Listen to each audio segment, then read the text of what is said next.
Most women think perfectionism is a personality trait, something they were just born with, but it's not. It's a survival strategy you learned before you were old enough to even question it. And today we're going to talk about where it actually came from and what it's costing you. Welcome to Midlife Unfiltered. I'm Heather England, psychotherapist, certified sex therapist, and someone who left the corporate world and went back to grad school at 49. I'm proof that it's never too late to go after the life you want.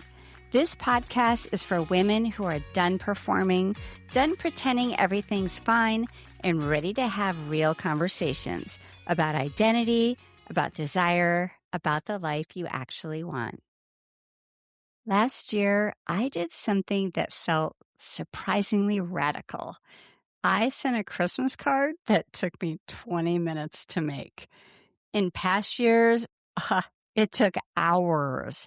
It caused me genuine stress each year. I needed the right photo, the right clothes for the photo, the right template for the card, the carefully curated family update. Everything had to be just so. But this year, I literally snapped a photo at Thanksgiving of my husband and me with 3 of our grandkids. Everyone was laughing.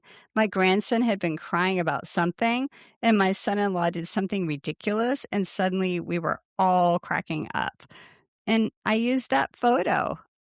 I think my grandson and my husband have their mouths open. They are laughing so hard. It was just so fun.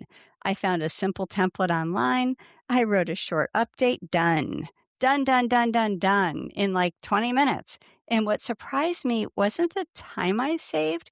It was realizing how much emotional energy I'd been pouring into Christmas cards for years. Oh, the dread I felt, the pressure, the way something that was supposed to be connecting had just become another performance in life. And letting it be good enough and not perfect freed up energy I hadn't realized I was spending on things that honestly didn't deserve my energy. And the really ironic thing is that I had so much positive feedback about this Christmas card because I just think it captured the moment of fun. And it wasn't like the perfect cards of the past. So it was really interesting that people responded to the fun spontaneity of all of it rather than this like perfect image of the perfect family.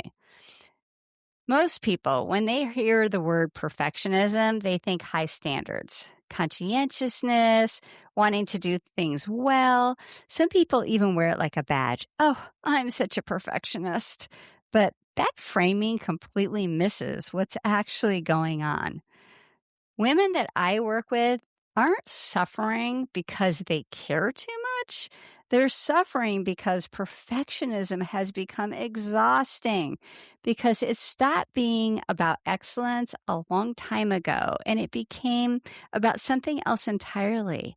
It became about avoiding criticism, preventing rejection, securing approval before someone even has a chance to take it away. At its core, perfectionism in women is almost always a survival strategy. It's not a personality trait. It's not an identity. It's a strategy. And here's why that matters. Survival strategies don't just disappear because we intellectually recognize them. If perfectionism were simply a bad habit, we'd let it go the moment we saw how miserable it was making us. But we don't, because at some point it worked. It reduced chaos. It earned us praise when we were children. It created safety. It helped us feel acceptable in an environment where being ordinary or messy or being fully seen didn't feel safe. We didn't learn to be perfect because something was wrong with us. We learned it because we were intelligent enough to adapt. For me, perfectionism began early and it began with my mother. And I'm going to share this because maybe some of you will recognize yourself in my story. My mother expressed love through criticism. I understand that now in a way that I couldn't when I was younger. She was really trying to protect me. She was trying to shape me into somebody who would be okay in a world that had not been kind to her. Helping me be perfect was somewhere deep down her way of making sure I'd survive. So I learned really quickly that approval came through performance, that love had conditions, that I needed to get things right in order to feel valued. I needed to earn good grades. I needed to be polite around other people. God forbid I always had to cross my legs and not sit with my legs apart. All of those things, they worked. For a long time, they worked beautifully. I got those good grades. I earned the praise. I became the capable one, the high achiever, the woman who had it all together. And the moment I had to really look closely at it was when I noticed myself doing the same thing with my own daughters. I repeated the same exact patterns that had been done to me without even realizing it. And I didn't want to hand that down. I didn't want them growing up believing that love or worth had to be earned through flawlessness. That was when I started asking myself, what am I actually sacrificing to keep this up? What am I sacrificing to try to be so perfect? Because I didn't want my girls to have to do that. Here's the thing we need to know. Even if our family systems didn't install perfectionism in us, our culture is absolutely ready to finish the job. We are surrounded by messaging about who women are supposed to be. Be beautiful, be pleasant, be accomplished, be nurturing. Be a good girl. Be everything to everyone and make it look effortless. And social media didn't invent these pressures, but it perfected them. We can now watch carefully curated highlight reels of other women's perfectly designed lives, perfectly decorated homes, perfectly balanced meals, and perfectly toned bodies around the clock. And then we can feel quietly terrible about ourselves in comparison because that's what social media does. The result is what I'd call chronic self surveillance. Women start to avoid photos. They criticize their bodies constantly. They're always putting themselves down. They chase impossible standards and call it self improvement. I tell clients who don't want their photos taken, 10 years from now, you'll look at this photo and you'll think you look beautiful, and your family will be glad to have the photo. So take the damn photo now. Let your family have images of you as you actually are, not as you think you should be. The culture is going to keep feeding us this bullshit constantly. Our job is to stop cooperating with it and to see it for what it is. Here's the clinical truth that I want you to sit with for a minute. What protects us early in life often harms us later. Survival strategies are incredibly adaptive until they're not. And the place where that flip becomes most visible is in midlife, when the cost-benefit equation completely reverses. The perfectionism that kept us feeling in control starts to cost us creativity, rest, and the freedom to be fully known by the people we love. The perfectionism that kept us safe in an unpredictable childhood costs us authenticity in the relationships that actually matter as adults.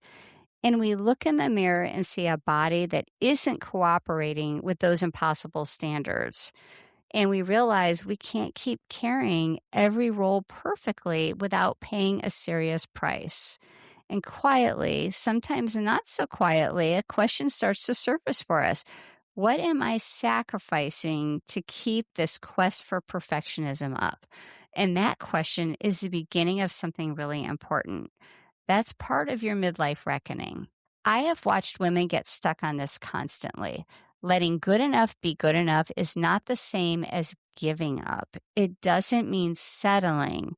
It doesn't mean we stop caring or that we lower our standards or really stop growing. What it means is that we choose to stop performing for an approval that we already deserve to have unconditionally. Good enough looks like letting the house be a little messy when people come over, going to Target in your sweats, bringing a store-bought appetizer instead of spending 3 hours in the kitchen to impress people who honestly don't care that much. When I stopped spending hours on a Christmas card, I didn't think, well, that was a mediocre holiday gesture. I thought, now I actually have time to sit with my family tonight and hang out. That's not lower standards. That's better priorities. And here's a part that matters the most. When we stop performing for approval and start actually trusting ourselves, when we decide our worth doesn't have to be earned and re earned every single day, we get back more than time and energy. We get ourselves back.